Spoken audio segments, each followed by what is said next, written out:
उत्तर प्रदेश में संक्रमण की रफ्तार धीमी हो रही है। सरकार का दावा है कि कोरोना की दूसरी लहर पर काबू पा लिया गया है, तो वहीं गांवों में भी हालात कंट्रोल में हैं। ऐसे में कोरोना के हालात को लेकर यूपी के ग्राम्य विकास मंत्री राजेंद्र प्रताप सिंह से खास बातचीत की हमारे ब्यूरो चीफ विक्रम सिंह राठौर ने। सुनिए।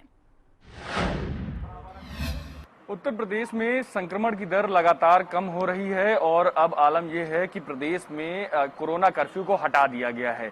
लेकिन इन बीच में तीसरी लहर का जो संभावित खतरा है, उसके लिए सरकार अपने आप को पूरी तरीके से तैयार कर रही है और सरकार के लिए एक सबसे बड़ा चैलेंज है कि गांवों में यानी कि ग्रामीण क्षेत्रों में चीजों को किस तरीके से मैनेज किया जाए। इस पर हमसे ज्यादा बात करने के लिए उत्तर प्रदेश सरकार के वरिष्ठ मंत्री, ग्राम विकास मंत्री मोती सिंह जी मौजूद हैं, राजेंद्र प्रताप सिंह जी मौजूद हैं।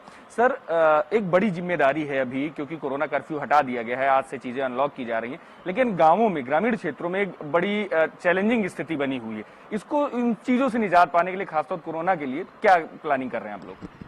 हम सबका भारतीय जनता पार्टी के कार्यकर्ता के रूप में सौभाग्य है कि देश को एक विजनरी, दूरदर्शी, यशस्वी प्रधानमंत्री श्रद्धेय नरेंद्र मोदी जी मिले हैं।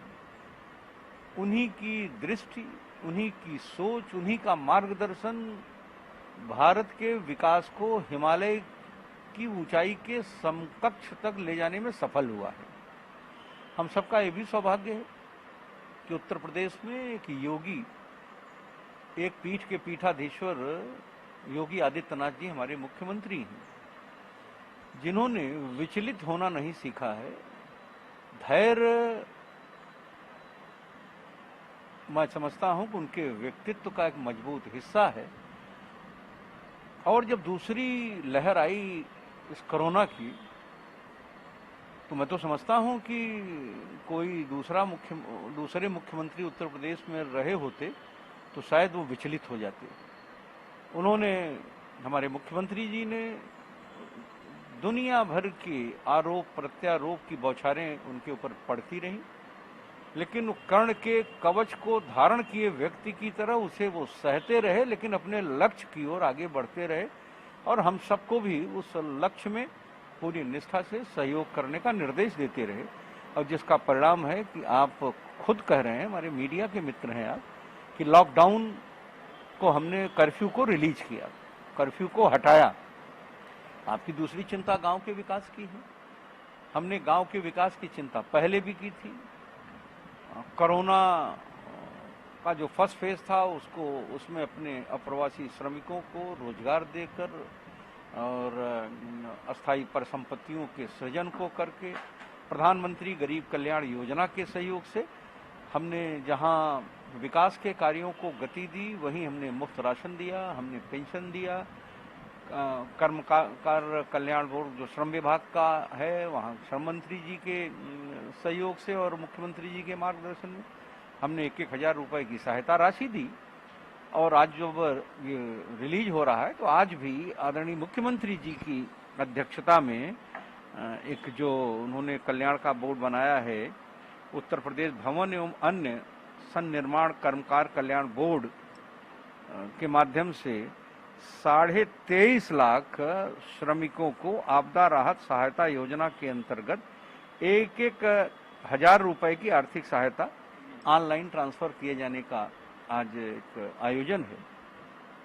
मनरेगा से हमारे पास पैसे की कमी नहीं, महिलाओं के समूह के माध्यम से आजीविका में हमारे पास संसाधनों की कमी नहीं, जिसका श्रेय मुख्यमंत्री जी को जाता है। और कृपा तो सब प्रधानमंत्री जी की है। भारत सरकार ने हमें इतना पैसा दिया है उत्तर प्रदेश के लिए कि जितना हम खर्च कर सकेंगे गरीबों के कल्याण में, हम उतना खर्च कर सकते हैं। आपने 2022 की बात की, 2022 के चुनावों की अगर बात करें तो अभी अखिलेश यादव जी का एक बयान आया था कुछ समय पहले कि जब 2022 के चुनाव के बाद उनकी सरकार आएगी तब वो वैक्सीन लगवाएंगे। अब वो अपने बयान से पलट गए, कह रहे हैं कि हम भारत सरकार की वैक्सीन लगाएंगे लेकिन बीजेपी की वैक्सीन नहीं लगवाएंगे। इस पर क्या कहें? देखिए, बीजेपी ने कभी नहीं कहा कि हमने कोई वैक्सीन का कारखाना या कोई हमने इस तरह की कोई केमिकल फैक्ट्री लगाई है। देश के प्रधानमंत्री ने जो भारतीय जनता पार्टी से आते हैं और प्रदेश के मुख्यमंत्री ने जो भारतीय जनता पार्टी के कार्यकर्ता हैं, इन बीजेपी के कार्यकर्ताओं की सोच जो 130 करोड़ लोगों के लिए चिंतित थे, तो निश्चित रूप से भारतीय जनता पार्टी की सोच और भारतीय जनता पार्टी नेतृत्व की देश और प्रदेश की सरकार की कर्मठता से इस वैक्सीन का हमने इंतजाम किया। मैं तो आभार व्यक्त करूंगा हमारे आदरणीय मुलायम सिंह जी, जो कई बार उत्तर प्रदेश के मुख्यमंत्री थे, देश के रक्षा मंत्री थे। उन्होंने प्रधानमंत्री जी की अपील को और मुख्यमंत्री जी योगी आदित्यनाथ जी की सलाह को स्वीकार करते हुए उन्होंने भी वैक्सीन की पहली डोज लगवाई। और अखिलेश यादव जी हमारे मुख्यमंत्री थे, उम्र में हमसे तो छोटे हैं लेकिन मुख्यमंत्री थे, तो इस प्रदेश का उन्होंने भी नेतृत्व किया है। उन्हें, वो भी कोरोना पॉजिटिव हुए थे, उन्हें भी इस वैक्सीन पर विश्वास हुआ था, तभी उन्होंने भी वैक्सीन लगवाई और उस वैक्सीन के कारण ही पूरी तरह से वो स्वस्थ है। इसलिए मैं अखिलेश जी के भी स्वस्थ रहने की प्रभु से प्रार्थना करता हूं और अपना इसी तरह से वो अपना विश्वास प्रधानमंत्री जी की नीतियों पर रखेंगे, ये भी मेरा विश्वास है। धन्यवाद। हिंदी खबर से बात करने के लिए ये थे मंत्री राजेंद्र प्रताप सिंह जी, जिनका साफ तौर पर कहना था कि जिस तरीके से अभी प्रदेश में काम हो रहा है, ये साफ तौर पर प्रधानमंत्री नरेंद्र मोदी और उत्तर प्रदेश के मुख्यमंत्री योगी आदित्यनाथ की दूरदर्शिता का नतीजा है कि लगातार जहां पर उम्मीद की जा रही थी कि केसेस बड़े स्तर पर बढ़ेंगे, वो कंट्रोल हुए हैं। वहीं पर अखिलेश यादव के बयानबाजी पर भी साफ तौर पर मंत्री जी का कहना है कि उनको भी पूरी तरीके से जो सरकार की योजना है उस पर भरोसा रखना चाहिए। वैक्सीन किसी पार्टी की नहीं, पूरे देश की है। कैमरामैन वीरेंद्र के साथ में विक्रम राठौर, हिंदी खबर, लखनऊ।